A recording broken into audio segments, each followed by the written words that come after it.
Annyeong ya Rabun. Kalian pernah lihat gak sih jagung pelangi, semangka tanpa biji, atau sapi berotot?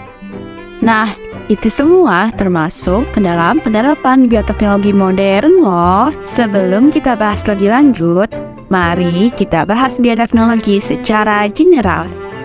Apa sih maksud dengan bioteknologi? Bioteknologi adalah bidang penerapan biosains dan teknologi yang menyangkut penerapan praktis organisme hidup atau komponen selulernya pada industri jasa dan manufaktur serta pengelolaan lingkungan. Bioteknologi ini digolongkan menjadi 3 bagian. Ada bioteknologi konvensional, bioteknologi modern, dan juga bioteknologi campuran. Ayo kita bahas satu persatu. Yang pertama ada bioteknologi konvensional atau yang sering kita sebut sebagai bioteknologi tradisional. Bioteknologi ini memanfaatkan mikrobia atau organisme untuk memodifikasi bahan dan lingkungan untuk memperoleh produk yang optimal. Yang kedua, bioteknologi modern. Bioteknologi ini merupakan bioteknologi yang dilakukan melalui pemanfaatan keterampilan manusia dalam melakukan manipulasi makhluk hidup agar dapat digunakan untuk menghasilkan produk sesuai yang diinginkan. Dan yang ketiga, bioteknologi campuran. Bioteknologi ini memanfaatkan bioteknologi konvensional dan juga bioteknologi modern. Adapun teknik yang digunakan antara lain rekayasa genetika, kultur jaringan, manipulasi mikroba, dan rekombinan, pengembangbiakan sel induk, dan juga cloning. Di video ini, kami akan membahas mengenai bioteknologi modern pada bidang kehidupan. Check it out! Let's go, let's go, let's go! Sabar ya Allah. Bioteknologi bidang pertanian. Bidang pertanian pasti erat kaitannya dengan tanaman dong.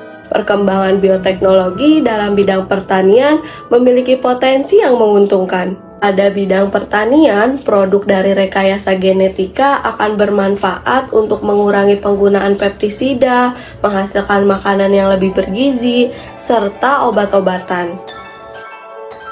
Apa sih contoh dari bioteknologi pertanian? Oh, contohnya itu ada tanaman transgenik jagung pelangi dan semangka tanpa biji. Terus apa sih jagung transgenik itu? Jadi, jagung transgenik terjadi karena proses perkawinan silang yang membuat jagung pelangi memiliki banyak motif warna. Perkawinan silang ini dilakukan dengan metode tanam yang berdampingan. Induk dari varietas yang disilangkan tentunya perlu diseleksi terlebih dahulu agar hasil persilangan dapat sukses seperti yang diharapkan. Contoh kedua yaitu semangka tanpa biji. Omo, emang ada ya semangka tanpa biji? Ada dong, semangka tanpa biji merupakan hasil dari rekayasa genetika karena perkembangan ilmu pengetahuan di bidang pertanian, khususnya hortikultura. Kok bisa sih semangka tanpa biji? Otoke, bisalah. Jadi, semangka tanpa biji itu semangka hibrida hasil persilangan antara semangka jantan diploid dengan semangka betina tetraploid. Terus, diploid dan tetraploid itu apa? Semangka diploid itu semangka berbiji yang biasa kita makan loh. Sedangkan semangka tetraploid dihasilkan melalui proses perlakuan kimia dengan zat kolsisin. Bidang peternakan. Sama halnya dengan bidang pertanian, pada bidang peternakan juga memperoleh produk hasil dari rekayasa genetika yang menguntungkan. Pada bidang peternakan, produk dari rekayasa genetika dapat menciptakan berbagai varietas, bahkan spesies baru yang diinginkan manusia, memperbanyak bibit unggul, menghasilkan hewan yang tahan penyakit, dan memiliki kualitas daging yang lebih baik. Contohnya ada hewan transgenik sapi berotot. Sapinya nge-gym? Bukan, hewan ini bukan dikarenakan sapinya olahraga loh. Sapi transgenik merupakan hasil serangan sapi Pera Friesian Holstein dengan sapi Durham Shorton yang memiliki ciri otot ganda. Bidang kesehatan. Pada bidang kesehatan, teknik rekayasa genetik menghasilkan molekul DNA yang berisi gen baru yang diinginkan. Contohnya insulin sintetik. Contoh lainnya adalah bayi tabung yang berhubungan dengan pengembangbiakan sel induk.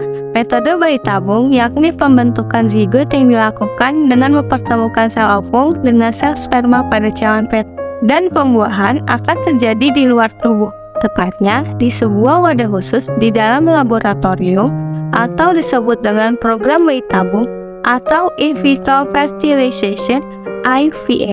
Pada bidang lingkungan, metode pemulihan lingkungan yang tercemar dengan memanfaatkan mikroorganisme yang secara biologis mengembalikan kondisi tanah. Contohnya, bioremediasi yang dapat berperan sebagai detoksifikasi dalam menurunkan tingkat racun polutan dalam tanah menggunakan mikroorganisme, tanaman, atau enzim mikro. Pada penerapan bioremediasi menjadi strategi yang efisien dalam memulihkan lahan tercemar dengan pengeluaran biaya yang dibutuhkan lebih minim dibandingkan dengan metode konvensional. Mikroba bekerja dengan memanfaatkan proses metabolismenya dengan mengkonversi polutan menjadi produk yang menguntungkan melalui reaksi kimia organik yang membutuhkan energi aktivasi yang rendah. Bidang forensik. Pada bidang forensik, contohnya adalah DNA fingerprint, atau yang sering kita kenal dengan sebutan sidik jari. Pastinya setiap individu memiliki pola yang khas pada sidik jari. Penyidikan genetik ini bertujuan untuk mendapatkan DNA yang melibatkan teknik biologi molekuler dan mengidentifikasi pola DNA yang berbeda-beda. Yuk, mari kita ketahui lebih lanjut manfaat DNA fingerprint bagi bidang forensik. Yang pertama, mengetahui karakterisasi dan penanda suatu spesies. Kita bisa tahu loh kalau anak kucing tetangga itu sebenarnya anak dari kucing yang kita pelihara hanya dengan teknik DNA fingerprint. Yang kedua, mengetahui kekerabatan atau garis keturunan.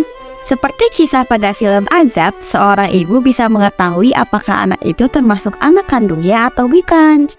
Yang ketiga, mengetahui identitas korban kecelakaan. Pada kasus kecelakaan, jika korban tidak diketahui identitasnya, maka bisa menggunakan sidik jari untuk mengetahui identitas korban tersebut.